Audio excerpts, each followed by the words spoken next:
Amados, boa noite. A paz, que a harmonia, que a luz, que emana do Mestre Jesus, esteja com cada um de nós, trazendo aos nossos corações, às nossas mentes, alento, sustentação para todos os momentos, todas as vivências que nós tivermos no nosso dia a dia. Como já foi dito, o tema da noite de hoje será o do Evangelho segundo o Espiritismo, o capítulo 23, que fala sobre a estranha moral, e que são passagens contidas no Evangelho, que muitas vezes, quando nós não temos ainda a luz necessária sobre a letra, nós ficamos sem entender muito bem o significado, qual a razão dessas palavras, porque em dado momento parece que está em oposição a outras passagens do Evangelho, e a maioria das vezes, quando lemos apenas por ler, nós dizemos isso está errado, ou está certo em um lugar ou está errado no outro, não pode estar certo, as duas coisas que se opõem. Quando a doutrina espírita chega para nós, quando nós começamos a dar os passos por essa doutrina, que é amor, que é paz, que é caridade e que é conhecimento. E o conhecimento é oferecido de uma forma tão simples, tão aberta e tão acessível a qualquer um de nós. Os livros da codificação e os livros auxiliares, especialmente aqueles vindos pelas mãos de Chico Xavier, traz um repertório imenso de interpretações e compreensões de passagens dos evangelhos, especialmente aquelas passagens que faz com que nós possamos despertar algum interesse moral. Então essas passagens são repetidas nas obras, desde a codificação, como nós podemos ver no Evangelho segundo o Espiritismo, neste mesmo capítulo, no capítulo 23, que Kardec não colocou as observações dos espíritos, que geralmente depois de cada proposta, cada tema, ele coloca o versículo, o capítulo, e na sequência ele coloca as palavras de algum espírito que interpretou aquele conhecimento de acordo com a sua sabedoria, de acordo com o seu alcance, seu desenvolvimento moral. Neste capítulo, Kardec tomou para ele a tarefa e dissertou magnificamente sobre o tema, nos falando de como nós encontramos passagens que parecem contraditórias e usando os argumentos para nos dizer que, compreendendo o autodesenvolvimento, a espiritualidade de Jesus, a sua capacidade e toda a confiança que nele foi depositada pelo Pai, naturalmente, as palavras que nós lemos não podem estar erradas. Muito mais provavelmente, o erro vem da nossa parca compreensão das poucas luzes que nós lançamos sobre as propostas que ali são colocadas. E ele começa justamente esclarecendo como essas palavras contidas no Evangelho de Mateus, no capítulo 10 e no versículo 34, quando ele vem falando de diversos nos temas e parábolas, passagens variadas, sempre exortando ao crescimento e à transformação moral, na sequência ele diz que não penseis que ele tenha vindo trazer a paz à terra, mas veio trazer a espada. Veio lançar pai contra filho, mãe contra filho, esposo contra esposa. E é lógico que quando nós não temos ainda a compreensão disso, nós vemos, isso é absurdo, total absurdo. Com as luzes que Kardec traz para nós percebemos que o absurdo é a nossa ignorância, é a falta de capacidade, de humildade, de nos colocarmos, nos despirmos de preconceito e nos colocarmos numa total sintonia com a espiritualidade, para receber as orientações que nós necessitamos. Porque o Evangelho não é compreendido unicamente pela luz do intelecto. É indispensável que nós possamos aliar a esse desenvolvimento intelectual, a essa capacidade de esmiuçar, de procurar os detalhes, entendendo que esta procura, que esse desejo de aprofundar os nossos conhecimentos, não é para que nós possamos brilhar intelectualmente, mas é para que nós possamos nos fortalecer moralmente, de tal forma que possamos construir uma base sólida para vivermos. Percebemos que as passagens dos evangelhos, todas elas, foram ditas, foram proferidas por Jesus em situações do cotidiano. Se não é exatamente conforme os nossos dias, quando os nossos trabalhos, as nossas atividades diferem um tanto daquela época, mas nos lembra que é nas atividades do dia a dia. Ele estava junto aos pescadores, estava junto aos cobradores de impostos, estava ao lado dos pecadores das mais variadas situações, porque ele veio justamente para trazer a possibilidade do conhecimento, da compreensão que nós necessitamos para melhor vivermos, para que cada um de nós possa assumir a tarefa que nos compete. Com bom ânimo, é preciso compreender. Compreendendo, principalmente através das instruções que Emmanuel traz para nós, desta frase: não vim trazer a paz, mas a divisão, não vim trazer a paz, mas a espada. Ele vem trazendo uma compreensão bem vasta do significado disso. Na introdução aqui dos trabalhos dessa noite, foi falado a palavra paz, pelo menos umas 5 vezes, eu não contei, mas foi repetida várias vezes. Isso fala da nossa busca, do que nós almejamos, de como nós necessitamos de paz. Então, se nós queremos paz, o que seria a paz? Se nesse instante eu perguntasse para cada um de nós e cada um falasse o que é paz para você, possivelmente para nós, mães, nós diríamos: a paz é se os meus filhos estiverem bem, se a minha família estiver tranquila, se tudo estiver funcionando mais ou menos assim, conforme as necessidades, eu estou em paz. Se nós perguntarmos para um jovem, possivelmente ele vai dizer: terminar meu curso, conquistar um trabalho, ter sucesso. Se perguntarmos a um empresário, a cada uma das pessoas, a um trabalhador braçal, a um trabalhador intelectual, cada um naturalmente vai ter a sua ideia do que seja a paz e vai desejar essa paz. Em outra passagem dos evangelhos, justamente em João, Jesus diz: eu vos dou a paz, eu vos deixo a minha paz, mas não vos dou como o mundo a dá. Então, nessa passagem, ele já dá a pista. Enquanto nós desejamos a paz na perfeita saúde, no perfeito vigor orgânico, intelectual, no funcionamento da nossa família, dos lugares por onde nós estivermos, tudo funcionando perfeitamente, a contento, Jesus vem nos dizer que ele oferece a paz. Mas ele não oferece nos padrões do mundo.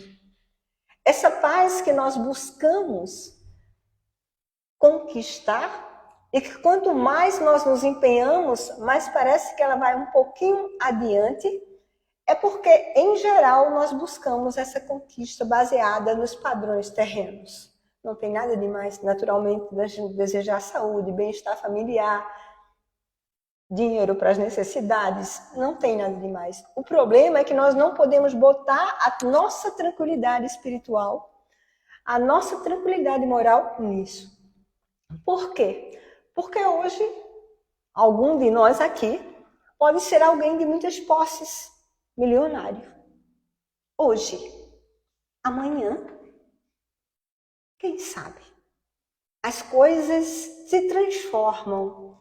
As coisas que parecem mais sólidas, hoje, amanhã podem ruir.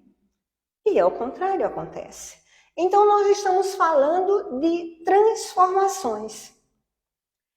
E se nós queremos uma segurança, uma estabilidade na instabilidade da vida, o que nós precisamos ter é a compreensão que nós necessitamos passar pelas situações com a paz do Cristo. Com aquela paz que não está baseada na satisfação deste instante. Não está baseada em atender os meus interesses de agora. Mas está baseada em eu compreender que estou numa bendita escola. Que todos nós estamos matriculados nessa escola. Temos um objetivo, estando conscientes ou não, de nos desenvolvermos, de crescermos, de progredirmos. Podemos progredir em todos os aspectos, mas não deveríamos, para o nosso bem, esquecer do progresso, do desenvolvimento moral. Porque à medida que nós vamos transformando a nossa intimidade, à medida que nós vamos utilizando a espada para separar o que não nos serve do que é útil para a nossa vida, à medida que nós vamos usando os ensinamentos de Jesus para entender que eu preciso separar o que pertence ao ser humano velho, e velho não apenas desta encarnação, porque aqui tem muitos que são jovens, mas o ser humano velho porque nós somos espíritos milenares. Então somos velhos nas repetidas experiências, muitas vezes infelizes. Com, claro, sempre algum avanço. Mas se nós formos observar, quando nós tivermos a possibilidade de olhar para as nossas passadas reencarnações, se tivermos coragem, de olhar para elas, nós vamos perceber que o avanço foi mínimo, milimétrico, porque nós oscilamos entre o saber que precisamos e o recuo diante dos interesses imediatos.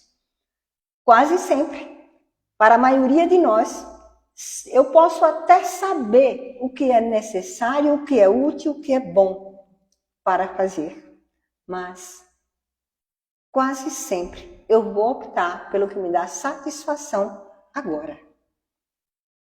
Neste dia, nesse instante, quantas pessoas pensaram em dizer: hoje eu vou para a casa espírita, vou para a igreja evangélica, vou para a igreja católica, vou participar de algum encontro onde se fale em Deus, onde se louve a Deus, onde nós possamos cultivar a fraternidade e os laços de amor.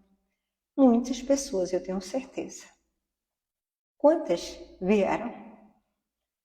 E de nós que viemos, não apenas para cá, mas para qualquer outro espaço, qualquer outra casa espírita, qualquer outra denominação religiosa ou filosófica, destes que optamos por esse estudo, por esse encontro, por essa análise, quantos de nós verdadeiramente está compreendendo que esse instante é muito breve, mas que o conteúdo que nós buscamos, isso que nós buscamos esmiuçar, é principalmente para podermos degustar esse conhecimento para a nossa perfeita sobrevivência.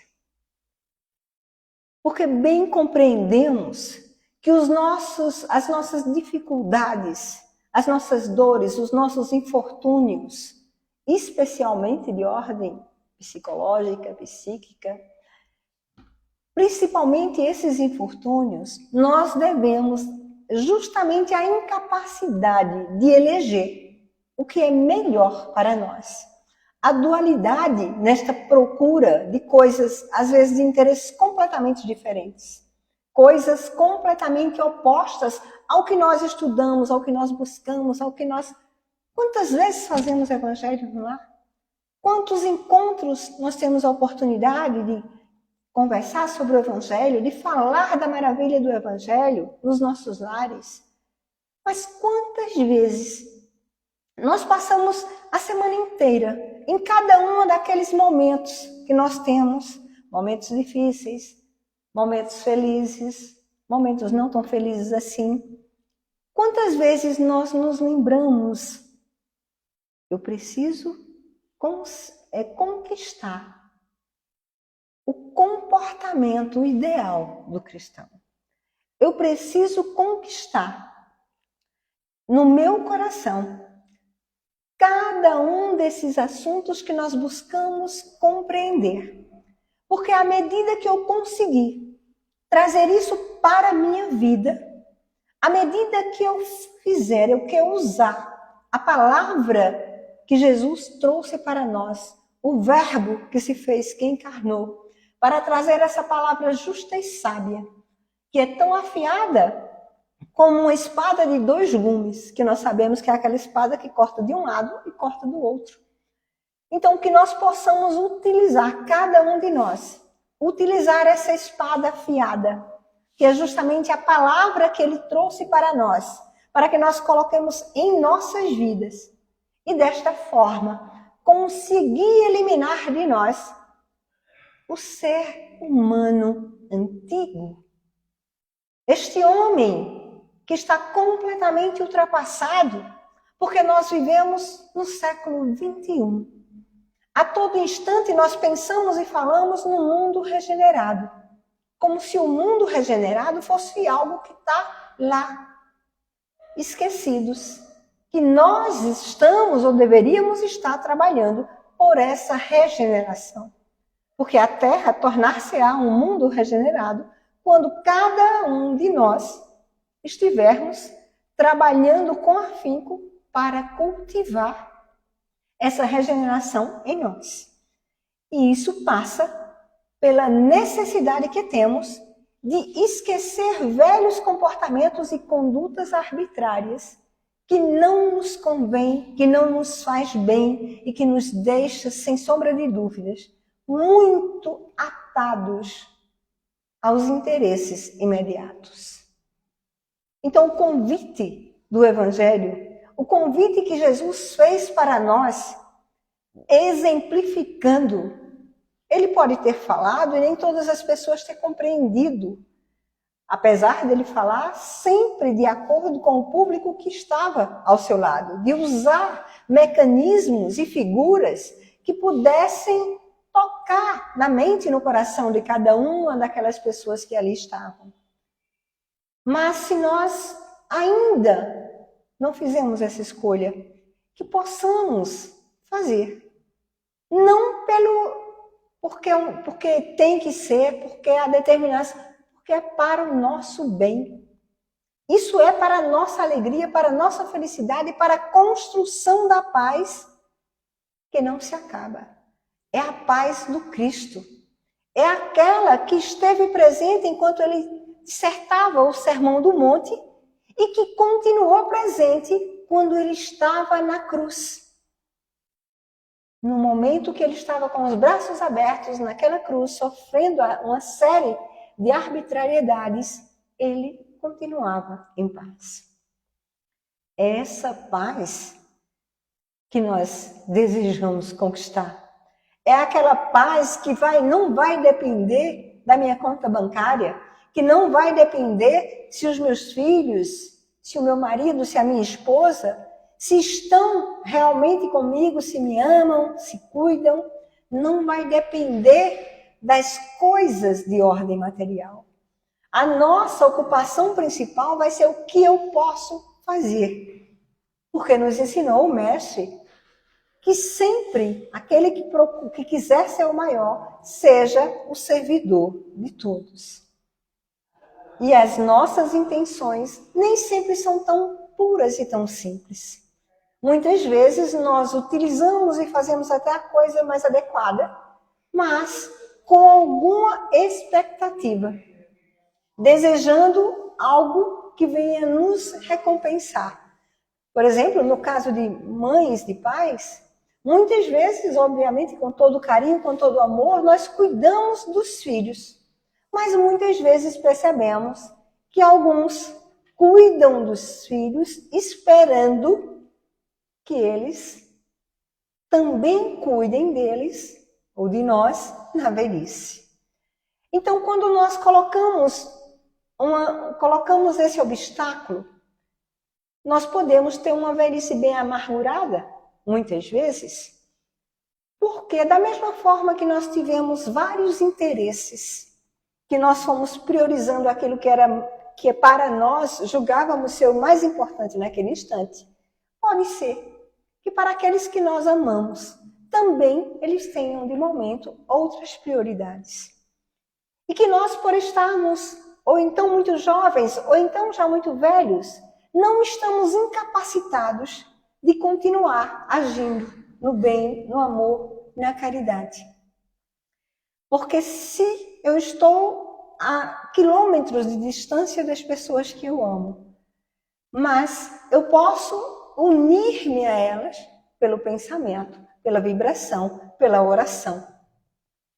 Eu posso ser aquele que dá um primeiro passo no sentido de perguntar como você está, ao invés de esperar que o outro tome essa atitude de querer saber como eu estou. Porque nunca é muito tarde para nós continuarmos cuidando. Nós lembramos do Evangelho que quando João já estava assim muito, muito velhinho, que não conseguia mais fazer nada, porque sabemos que ele foi o discípulo que mais velho ficou, ele não parava de dizer: meus filhinhos, amai-vos uns aos outros. Uma frase, uma única frase. E nesta única frase era uma vibração de paz, de amor, de carinho. Aproximem-se, meus anjos, e bota mais pertinho. Não tem problemas, né? Fica mais simples. Então, tudo bem, imagina. Então, é justamente isso, nunca é tarde demais. Não é pelo fato de eu não poder caminhar que eu não posso desejar o bem. Não é pelo fato de eu estar impossibilitada de fazer uma tarefa que exija maior esforço que nós não podemos ler, meditar sobre o que lemos. Porque se nós simplesmente lermos e não meditarmos no que está sendo lido, o alimento que nós vamos conquistar será muito pouco. Claro que algum dia ele vai ficar robusto. Mas se eu quero me alimentar agora, é preciso que eu olhe para o que eu estou lendo com o intelecto, com o coração. E que mais do que o que está ali, eu ainda me coloque aberta para a compreensão que eu possa ter do texto que eu estou lendo na minha realidade. Porque o Evangelho é para mim, é para você, para você, para você, é para cada um de nós. E para cada um de nós ele tem o alimento que nós estamos precisando e fala para nós na situação que nós estivermos. Basta que nós tenhamos olhos de ver, capacidade de conhecer a nossa pequenez, a nossa limitação e abrir o coração para receber essas instruções, que não é para alguns, é para todos. O amor que Jesus oferece para nós, o perfeito enviado de Deus, que veio até nós para trazer este alimento imperecível, ele oferece e oferece abundantemente. Mas é incrível que quanto mais ele oferece, quanto mais ele coloca à disposição, cada um de nós só vai se alimentar na medida do nosso esforço, da nossa compreensão. Então, muitas vezes nós ouvindo alguém falar que coisas magníficas, como foi que eu nunca consegui perceber isso? Porque nunca nos colocamos abertos para compreender. Muitas vezes o nosso olhar é de crítica. Mesmo nós, espíritas, para que eu quero a Bíblia? Para que eu quero o Velho Testamento? Para que eu quero os Evangelhos? Já tenho a codificação. E o primeiro capítulo do Evangelho segundo o Espiritismo já nos diz que Jesus não veio destruir a lei que já tinha e a doutrina não veio destruir a lei que estava posta.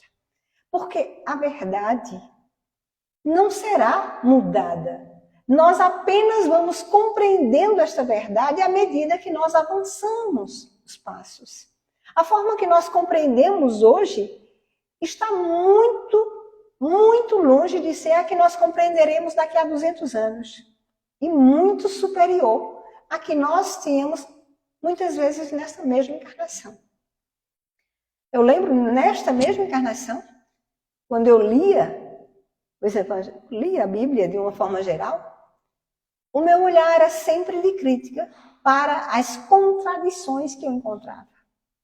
E no orgulho, na estupidez, na falta de raciocínio e de humildade, não conseguia perceber que muitas vezes ali estava justamente os caminhos para que nós pudéssemos devassar conhecimentos completamente diferentes do que estava ali na letra. Para que nós pudéssemos despertar o interesse para buscar aquele conteúdo. Descobrir por quê, qual o alimento que oferece, que alimento foi esse que fez tantos homens, tantas mulheres com seus filhinhos serem sacrificados, como nós sabemos, através das notícias históricas e dos evangelhos, sacrificados entoando hosanas. Que alimento é esse?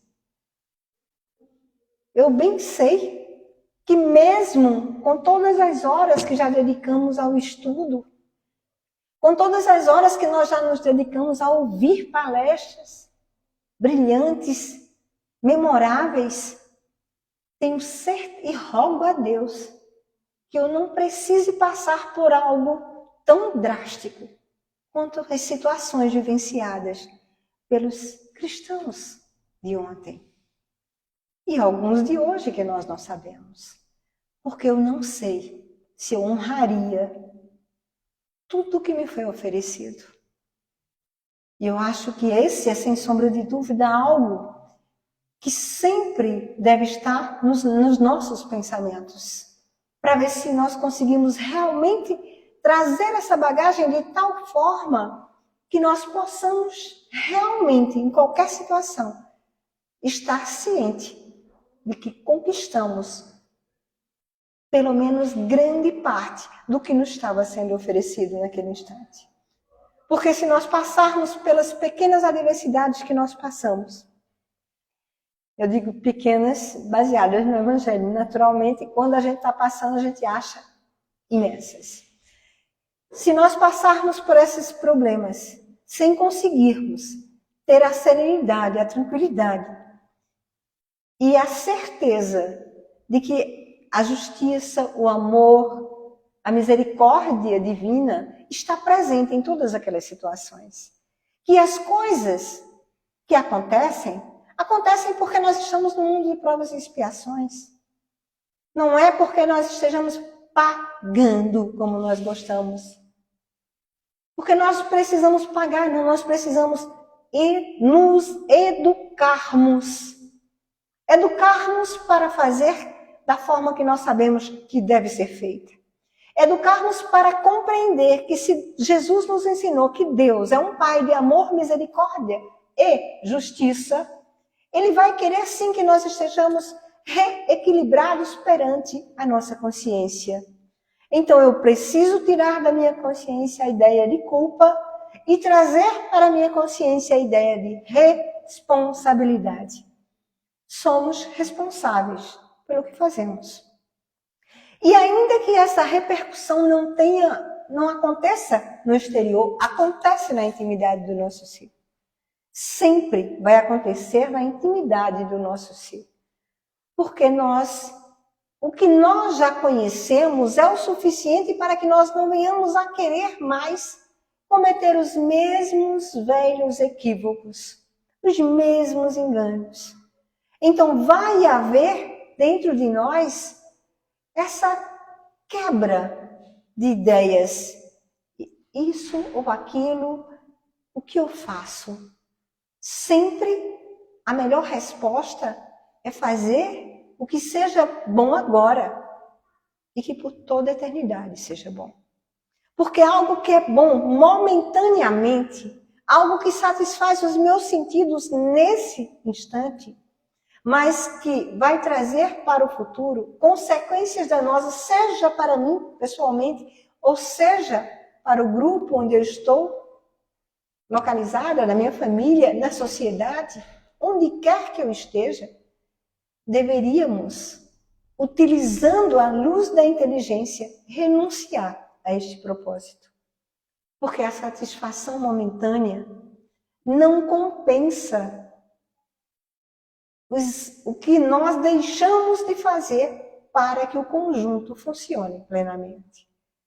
Quando Jesus esteve materialmente entre nós, ele trouxe uma mensagem de amor, de bondade, de beleza. Ele veio trazer para nós a ideia de um pai, que antes nós conhecíamos como um Deus, a nossa imagem. Nós fazíamos a nossa imagem, então era rancoroso, vingativo, e que estava sempre disposto a nos punir e a nos criticar. Jesus veio falar do amor, da educação, do crescimento, do desenvolvimento, trazendo uma compreensão de quais seriam os caminhos que trariam para nós maior bem-estar. Durante todo o tempo que ele esteve aqui nos ensinando, o objetivo principal era isso, que nós pudéssemos alcançar o bem-estar. Eu vim para que tenhais vida e que tenha em abundância. Aí nós olhamos assim para o grupo que ele estava mais perto dele. Os apóstolos, numa situação precária, né? Nas viagens penosas, a pé, para lá e para cá, sofrendo todo tipo de infortúnio. E ele veio para que nós tenhamos vida em abundância. Mas se eles estavam com aquelas dificuldades materiais, à medida que as dificuldades quase sempre cresciam, porque aumentavam as responsabilidades e aumentavam os compromissos dele com a coletividade, à medida que crescia, também crescia a transformação interior de cada um daqueles escolhidos por Jesus para o primeiro momento. Se nós formos olhar através principalmente da Boa Nova, nós vamos encontrar a narração de Humberto de Campos da passagem da vida de alguns desses apóstolos, através dos romances de Emmanuel. Nós vamos encontrar notícias de como era a vida de cada um, como eles se comportavam e como eles foram crescendo gradativamente, dando pistas para nós que Jesus não veio para aqueles perfeitos, ou para aqueles que se dizem, ou para aqueles que se acham perfeitos, mas ele veio para aqueles que precisam se desenvolver, ou seja, todos nós. Porque não importa qual seja o grau evolutivo em que nós estamos estagiando, perfeitos não somos. Porque jamais seremos perfeitos. Nós cresceremos, nos desenvolveremos, mas a perfeição absoluta apenas pertence a Deus. Mas como Jesus nos colocou ele como modelo, enquanto a doutrina coloca Jesus como o modelo que nós devemos seguir, Jesus nos diz ser perfeitos, como perfeito é o nosso Pai Celestial. Porque quando ele se dirigia, falando de Deus, ele dizia meu e vosso. Por quê? Porque nós compreendemos Deus completamente diferente dos espíritos superiores. O Deus é o mesmo, porém cada um de nós compreende Deus aonde nós estamos colocados. Nós temos essa ideia um tanto quanto abstrata, mas já não esperamos que ele tenha uma figura. Mas há irmãos nossos que juram que eles têm uma figura. Que ele é como nós aparecemos. E cada um enxerga com o olhar que tem e não tem problema. Porque isso não é uma preocupação do divino. A preocupação, se é que ele tem, é que nós possamos viver plenamente. E naturalmente não é a preocupação que nós humanos temos, que nós seres ainda bastante falíveis, porque nós queremos para agora. Os espíritos perfeitos e Deus que está infinitamente acima, nos colocou a eternidade. Ele colocou e sabe o padrão ideal, e nós atingiremos esse padrão ideal. Quando? Porque nós queremos no espaço de 30, 40, 50, 60, estourando 80. Mas para Deus é a eternidade. Então ele aguarda que cada um de nós cumpra o que viemos cumprir. Se não cumprirmos, não tem problema. Se a Terra atinge um quanto de energia, onde a maioria dos que aqui ficarão já estão realmente em franca regeneração, nós vamos para outro lugarzinho compatível com o nosso grau evolutivo para continuar nesse treinamento, que não terá fim. Jesus, que para nós já era um espírito perfeito, hoje, o patamar em que ele se encontra é muito além do que estava naquela época, porque é constante o desenvolvimento. Não fosse assim, quando se atingisse o patamar de um espírito puro, não teria mais para onde ir. Mas tem, porque quanto mais se avança, maior as possibilidades que se enxerga. Quanto mais o espírito avança, mais ele compreende coisas que ele precisa estudar, aprender, desenvolver. E mais ele tem ciência de que ele precisa servir. E muitas vezes, estando na possibilidade de estar nos mais altos patamares, eles preferem vir para mundos tal qual o nosso, ou inferiores ao nosso, ou estar no plano espiritual em lugares de bastante sofrimento, porque a nossa mente é prodigiosa para criar dificuldades. E a gente cria aqui e cria também no plano espiritual. E os espíritos estão dispostos, aqueles que amam, aqueles que já estão em franco desenvolvimento, estão sempre dispostos a trabalhar em prol do nosso desenvolvimento. E por que isso? Porque para o espírito verdadeiramente evoluído, quanto mais pessoas estiverem em paz, estiverem felizes, estiverem em condições plenas de uma vida digna, melhor. Essa mesquinharia que nós ainda temos na Terra, que se eu tenho X, é muito interessante que o outro não tenha X e muito menos XY, porque aí vai estar um patamarzinho a mais. Não existe para o espírito que já está em franco desenvolvimento, porque compreende que a felicidade precisa ser para todos, que o bem-estar, que a harmonia, que a compreensão das notícias que Jesus trouxe para nós do reino, precisa estar em cada coração e em cada mente, não para que nós venhamos a lotar os templos religiosos, mas para que nós tenhamos um comportamento digno de um cristão onde nós estivermos. Então, meus amados, meus amigos, eu desejo que cada um de nós possa ter olhos de ver, possa ter ouvidos de ouvir e possa empenhar-se em pegar sempre, encher o coração com humildade e abrir a mente para poder receber as dádivas que o Senhor oferece para todos nós, para cada um de nós, na medida que nós estivermos aptos a receber. Muita paz.